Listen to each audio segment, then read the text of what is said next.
Salut tout le monde, comment allez-vous? Moi ça va plutôt bien aujourd'hui. On se retrouve pour un top 5 de mes méchants préférés, tout simplement dans n'importe quel anime confondu. Voilà, donc on va pouvoir d'ailleurs, petit spoil, retrouver du Naruto. Voilà, parce que j'en ai jamais parlé jusqu'à présent de Naruto. Et donc grosse première, on va pouvoir parler un petit peu de Naruto tout simplement. Donc voilà, bref, j'espère que vous allez apprécier la vidéo. N'hésitez pas à liker, commenter, partager tout simplement et à vous abonner. Voilà, c'est la première fois d'ailleurs que je demande ça en début de vidéo, mais bon bref, je trouve que c'est hyper important. Bref, c'est parti pour la vidéo, let's go. Pour le cinquième, on va parler tout simplement d'un mec de l'univers de Naruto, Kimimaro, tout simplement, un personnage que j'avais découvert dans la première partie de Naruto. J'avais découvert ça étant tout gamin, d'ailleurs ça m'avait un peu choqué. Je vais pas vous mentir, un mec qui sort des eaux comme ça m'avait bien dégoûté à l'époque. Voilà, et clairement, je me demandais dans quoi j'étais un peu tombé à cette époque-là. Et c'est un mec clairement qui m'avait marqué.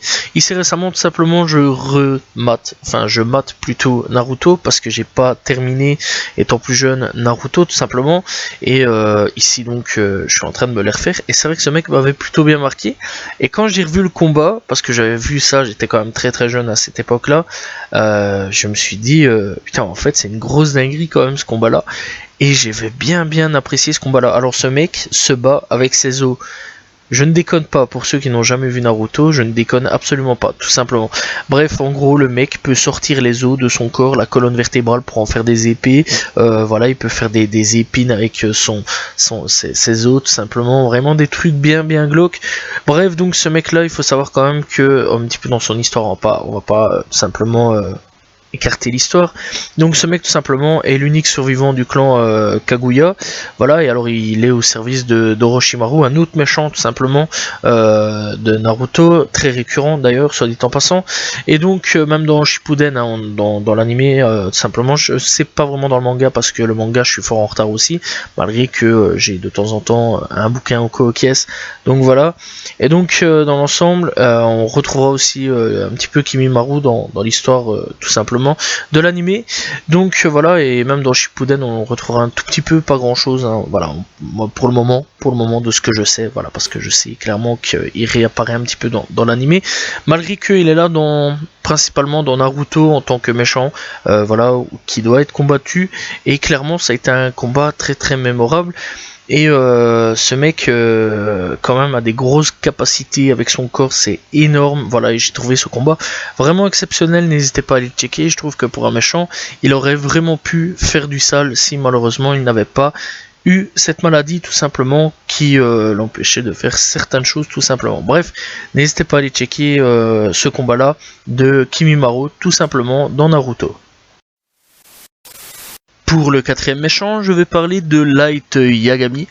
Alors, héros ou méchant simplement de Death Note, c'est un mec assez complexe tout simplement, qui obtient donc le cahier, donc le Death Note, qui permet de tuer n'importe qui à n'importe quel moment, du moment qu'il a son nom et son nom de famille. Bref, Death Note, eh bien c'est quand même un manga culte aujourd'hui tout simplement.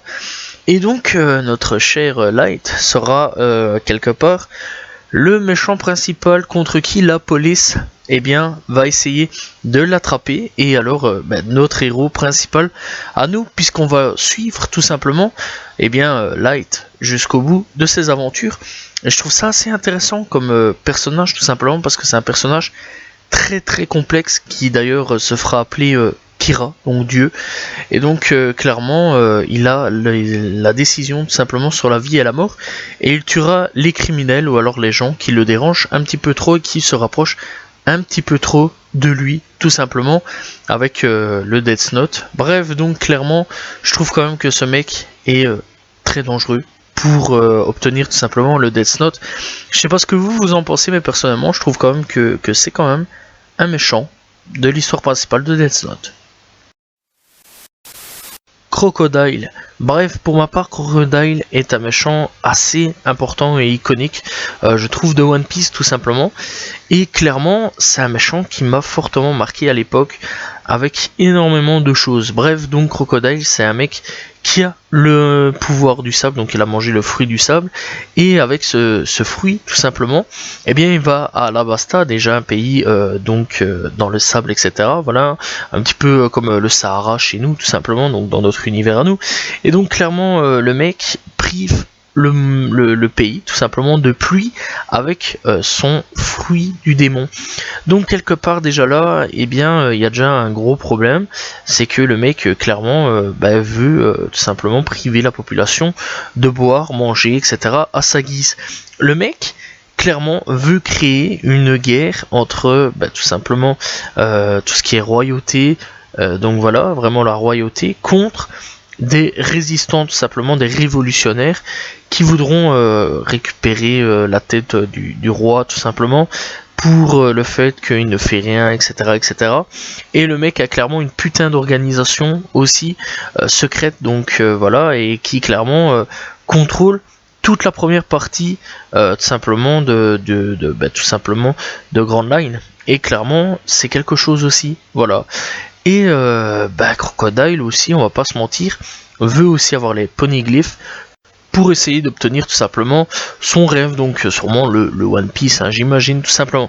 Bref, après tout ça, le mec va en prison, voilà, battu par Luffy, et ce mec, à peine sorti, son objectif, c'est juste de buter Barbe Blanche. Clairement, ce mec n'est pas net. Et aujourd'hui, il est dehors, voilà, il est libre grâce à Luffy, tout simplement, qui l'a libéré de la prison d'Impel Down.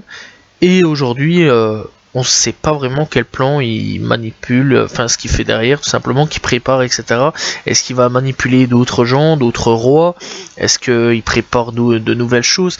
On ne sait pas vraiment, donc voilà, c'est assez mystérieux. Et de temps en temps, on a des nouvelles de Crocodile comme ça, au pif, donc voilà. Est-ce qu'il va être à nouveau, encore une fois, allié à Luffy comme il l'a fait pour essayer de sauver son frère?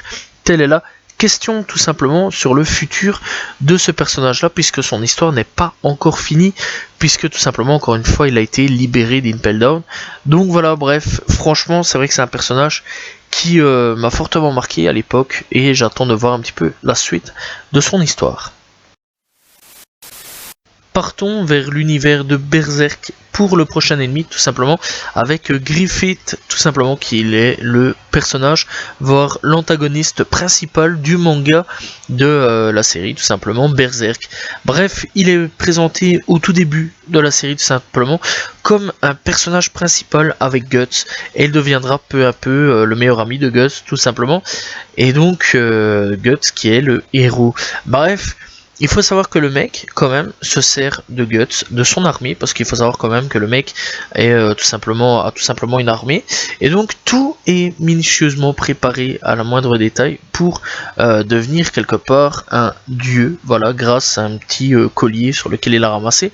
Je vous laisse regarder tout simplement pour tout ça, parce que sinon je viendrai à spoiler.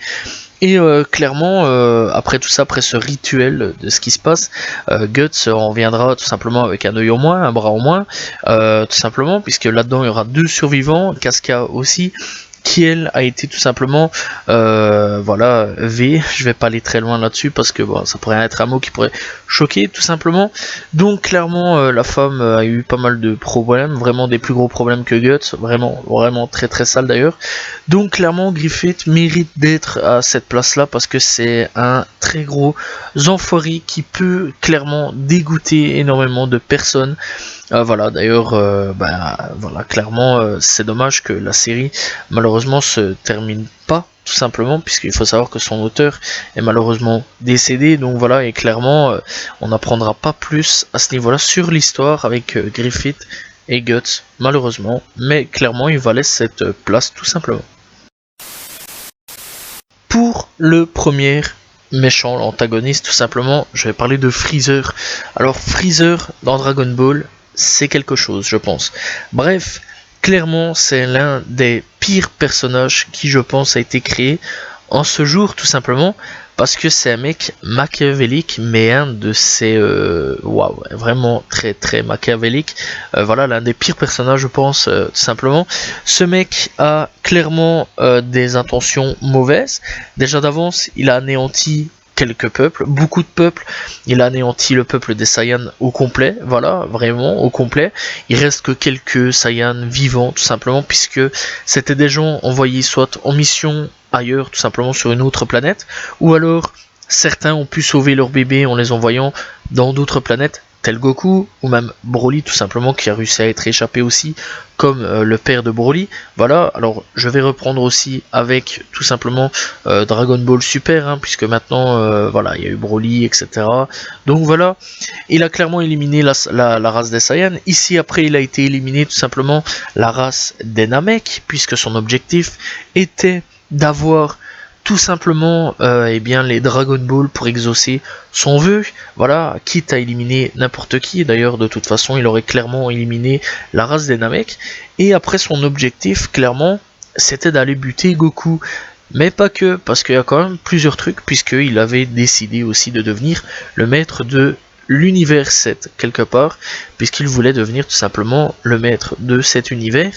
Et clairement, il faut pas s'en douter, il a sûrement éliminé d'autres peuples bien plus faibles avant, il faut clairement pas s'en douter, sachant que son armée était un peu partout, tout simplement, et qu'il a éliminé pas mal de monde.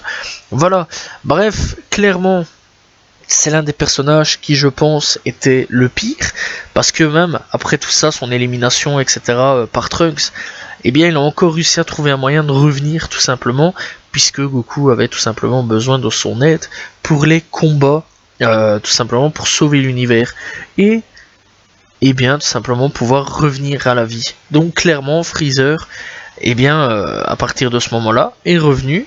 Et là encore, il avait un plan clairement bien établi pour pouvoir rester en vie et recontinuer à pouvoir refaire son armée. Et encore une fois, dernièrement, eh bien, il a encore servi pour Broly, tout simplement. Donc clairement, Freezer est clairement quelqu'un qui est très manipulateur, très intelligent, très fort au combat. Il a une armée derrière lui, il a des gens qui le soutiennent, voilà, et clairement, c'est vrai que pour beaucoup, c'est un peu un régime haine, tout simplement, qu'on a connu tout simplement à la deuxième, voilà, mondiale, on va pas aller plus loin là-dessus. C'est vrai que pour beaucoup, il y a beaucoup de cohérence là-dedans, enfin il y a beaucoup de choses qui se ressemblent là-dedans, et clairement c'est vrai quand même que ce mec est clairement un grand taré, voilà, c'est un dictateur, un tueur, voilà, et clairement même Beerus dira clairement que ce mec est complètement givré, donc voilà, clairement on peut pas faire pire que ça, je pense. Bien sûr, il y a pire sur d'autres œuvres, bien sûr, mais clairement, dans l'univers Dragon Ball, c'est clairement le pire personnage qui puisse exister à l'heure actuelle. Bref, donc voilà, et bien Freezer, place numéro 1, tout simplement. Voilà, c'est la fin de cette vidéo. J'espère que vous l'avez apprécié. Bref, je tiens quand même à dire que c'est normal, si vous n'avez pas retrouvé votre méchant préféré, voilà, il faut quand même se dire que je n'ai pas vu tous les animés du monde, voilà, je n'ai pas vu non plus certains grands œuvres qui sont réputés, hein, bien sûr, parce que bon, il y a pas trop le time ou certaines choses, voilà, donc clairement c'est pour ça qu'il y a certains personnages qui se sont pas retrouvés là. Il y aurait eu bien sûr Madara, mais malheureusement, encore une fois, je suis actuellement en train de regarder tout simplement Naruto, et là je suis au Shippuden, donc voilà, il me faudra un certain temps avant de pouvoir parler de Madara, Pain, etc. Donc voilà, et clairement, et aussi il n'y a pas eu d'autres personnages One Piece, parce que je voulais en mettre un, bien sûr il y aura d'autres personnages One Piece tout simplement qui seront bien sûr dans le futur parler tout simplement. Donc clairement voilà, c'est pour ça que je n'ai pas parlé de tout ce genre de personnages. Voilà, Dragon Ball aussi a différents personnages aussi. Donc voilà, il y a aussi Jojo Bizarre Adventure, etc. Mais malheureusement je n'ai pas encore regardé. Alors je sais, ça va être insultant, je sens que je vais me faire insulter, mais clairement je n'ai pas encore eu le temps de regarder Jojo Bizarre Adventure. Donc clairement voilà, et c'est pour ça qu'il n'y a pas tous ces personnages, mais ce n'est pas grave quand même, puisqu'il y a eu quand même pas mal de personnages. Voilà, j'espère quand même que vous avez apprécié la vidéo, n'hésitez pas à vous abonner, liker, commenter, partager. On se retrouve demain pour une nouvelle vidéo, très prochainement pour un nouveau top. Salut tout le monde, ciao ciao.